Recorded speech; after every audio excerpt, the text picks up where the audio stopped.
জিলহজ মাস 4 নম্বরে নবীজি বেশি বেশি যেটা করার জন্য আহ্বান জানিয়েছেন সেটা হচ্ছে এই মাস যারা পাবে সমর্থ যদি থাকে অবশ্যই যেন তারা হজ করে। আজ হাজারো মানুষ হজ করার সমর্থ থাকার পরও হজে যাচ্ছে না।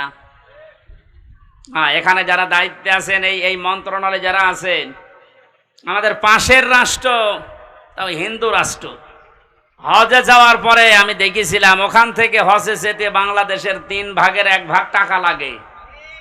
তারাও তো এত দূর থেকে যায়, হজের খরচ যারা উল্টাপাল্টা করে বাঁচিয়ে সিন্ডিকেট করে এখান থেকে হাসিদেরকে আল্লাহর ঘর পর্যন্ত যেতে বাধা দিচ্ছেন, আপনিও আল্লাহর পথে বাধা দানকারী হিসাবে কিয়ামতে উঠবেন। এর সাথে যারা রিলেটেড আছেন তারা এখান থেকে সতর্ক হন, ওদেরকে সতর্ক করেন। ওরা নিজেরা তো জাহান্নামে যাচ্ছে, আপনার সাপোর্ট নিয়ে আপনাকেও নিয়ে যাচ্ছে। যদি বলেন আমি কি করব, আমার তো কিছু করার নেই, আমি একেবারে নিচে আছি। ঈমান রাখার জন্য যে পদ্ধতিগুলো আছে 3টা, ওটার একটাও তো আপনার থাকা লাগবে। মান রাআ মিনকুম মুনকারান ফালিয়ুগায়্যিরহু বিয়াদিহি। তোমাদের ভেতরে কেউ যদি আল্লাহ বিরোধী শরীয়ত বিরোধী কোনো কাজ দেখে, সে যেন অবশ্যই তার হাতের দ্বারা বাধা দেয়। হাত মানে এই হাত, হাত মানে এই হাত না, ইয়াদুন মানে শুধু এই হাত না, ইয়াদুন মানে ক্ষমতার হাত, আইনের হাত, প্রভাব প্রতিপত্তির হাত, দলীয় হাত। যে যেই জায়গায় আছেন আল্লাহ বিরোধী, সমাজ বিরোধী, ইসলাম বিরোধী, মানবতা বিরোধী কোনো কাজ দেখলে আপনার ঈমান রাখার জন্য হলেও আপনাকে হাতের দ্বারা বাধা দেওয়া লাগবে। এটা যদি কেউ করে সে ফার্স্ট ক্লাস ঈমানদার।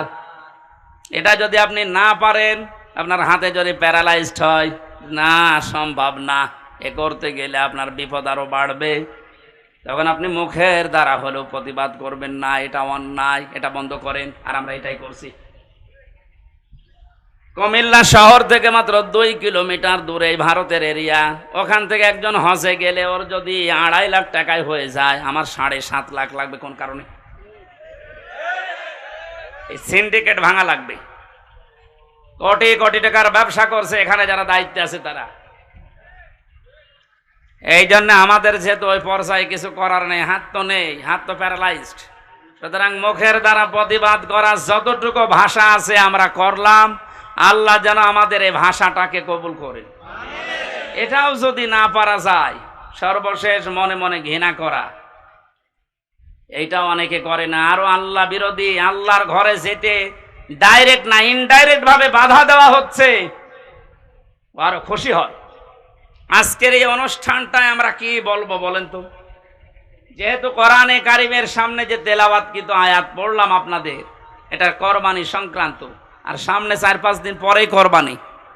তা আমাদের এখানে আলোচনাও তো ওই ধাঁচে আমরা করব। এরপরও যদি কোনো মহল উল্টাপাল্টা ধারণা করে এটা বন্ধ করে দেয়, এটা ডাইরেক্ট না ইনডাইরেক্ট যারা চেষ্টা চালিয়েছিলেন, আপনি কোরআনে বাধা দানকারী হিসাবে কিয়ামতে উঠবেন।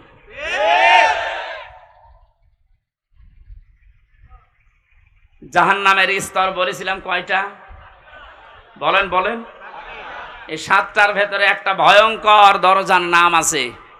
এই দরজা দিয়ে আল্লাহ তাদেরকে প্রবেশ করাবে যারা এই পৃথিবীতে কোরআনে কারিমের অনুষ্ঠানগুলোতে বাধা দেয়। আর এই দেশে এখন দিন দিন এই পজিশন বাড়ছে। মানুষ ওগুলো খুব বেশি না, কয়েকটা। আল্লাহ আমাদেরকে হেদায়েত দান করেন, বলেন আমিন। এই জন্য হজ করার সামর্থ্য যাদের আছে হজ অবশ্যই করে মারা যাবেন। হজ করার সামর্থ্য থাকার পরও যদি কেউ হজ না করে মারা যায়, নবীজি বলেন ও হয় ইহুদি হয়ে মরবে নাই খ্রিস্টান হয়ে মরবে, ওটা আমার দেখার দরকার নেই। ধরে বলেন নাউজুবিল্লাহ। জিলহজ মাসের এই আমলগুলো আমরা শুরু করতে পারি। আল্লাহ আমাদেরকে সবাইকে যেন তৌফিক দেন। সূরা মায়েদা 27 থেকে 34 এই আয়াতগুলো আমরা তেলাওয়াত করব এখন। এর আলোকে কোরবানির সামনে নিয়ে কিছু মাসলা মাসাইল আকারে তাফসীর নিয়ে কথা বলবো ইনশাআল্লাহ। জবান খুলে কোরআনের এই সোনালী আয়াতের অংশ বিশেষ একটু পড়েন। শয়তান যদি আশপাশে থাকে ও যেন চলে যায়। কারণ পৃথিবীর কোনো ইবাদত করার আগে আউযুবিল্লাহ পড়া লাগে আমি পাইনি। নামাজ পড়তে হলে আউযুবিল্লাহ পড়া লাগবে, আছে? যদি না পড়েন আপনার নামাজ হবে না, এই কথা কেউ বলতে পারে না।